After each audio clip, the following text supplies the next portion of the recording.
एक निवेदन आप सबसे, ध्यान करिएगा। सब जगह भटक लिए,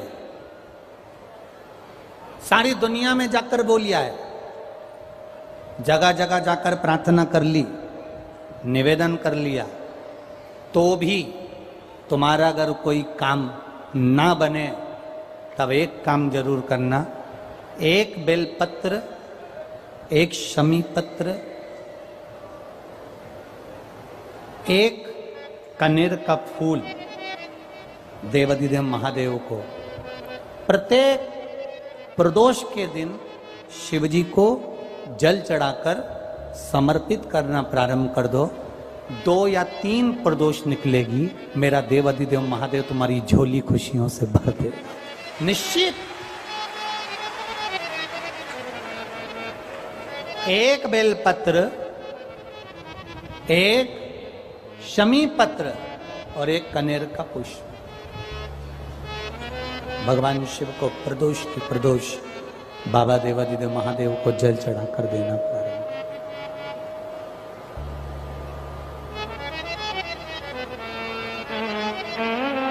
आप दीजिए, वो स्वीकार करेगा।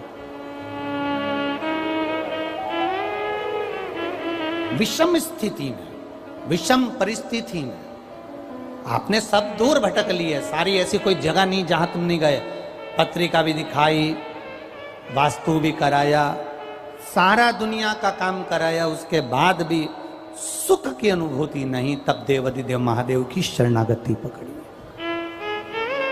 अपने भजन के बल को बढ़ाओ, राम नाम, कृष्ण नाम, शिव नाम, जो नाम तुम जपते हो उसको बढ़ाने का प्रयास करिए।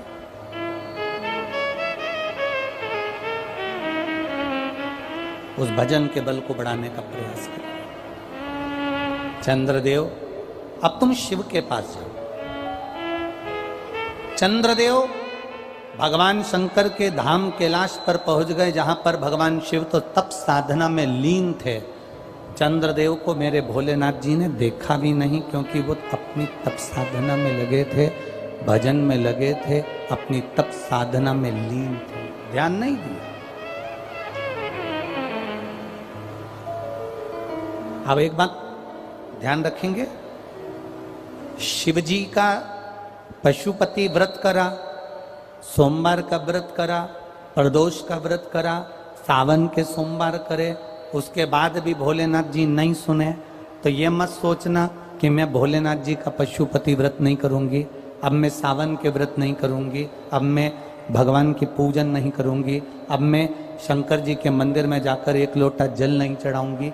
ये कभी मत सोचना,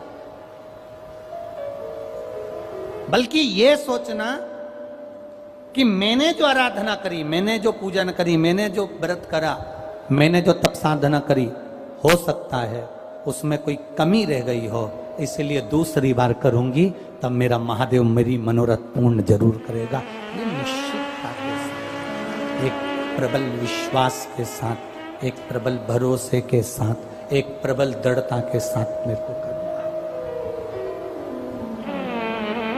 चंद्रदेव को देवाधिदेव महादेव ने नहीं देखा,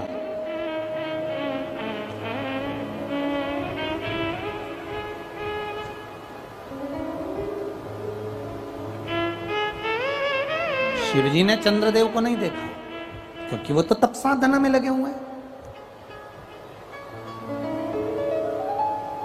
कोई तुमसे आकर कह दे कि शंकर भगवान को 50 किलो दूध चढ़ाओगे तो शंकर भगवान प्रसन्न होंगे, तो समझ लेना कि पक्का झूठ बोल रहा है। क्योंकि शिव महापुराण की कथा कहती है, गौ माता का एक छोटी सी चम्मच से भी आधा चम्मच, आधी चम्मच का भी आधा चम्मच, एक बूंद दूध भी गौ माता का, देसी गाय का जल में मिलाकर अगर शिव जी को समर्पित कर दोगे तो मेरा महादेव प्रसन्न हो जाता है। ये जरूरी नहीं कि 50 लीटर चढ़ाओगे, 100 लीटर चढ़ाओगे, 51 लीटर चढ़ाओगे, 108 लीटर चढ़ाओगे तो महादेव प्रसन्न होगा। ना ना ना, शंकर भगवान को रिझाने के लिए तुमको बहुत कीमती शिला की जरूरत नहीं पड़ती, भगवान शंकर को रिझाने के लिए बहुत कीमती पत्थर पाषाण की जरूरत नहीं पड़ती, भगवान शंकर को रिझाने के लिए सोने के आभूषण की जरूरत नहीं पड़ती, भगवान शंकर को रिझाने के लिए तो तुम किसी भी बगीचे की एक मुट्ठी मिट्टी को उठा लो, उसको उसन लो और उसका शिवलिंग बनाकर पूजन कर लो, मेरा महादेव 12 ज्योतिर्लिंग के बराबर स्वीकार कर लेता है।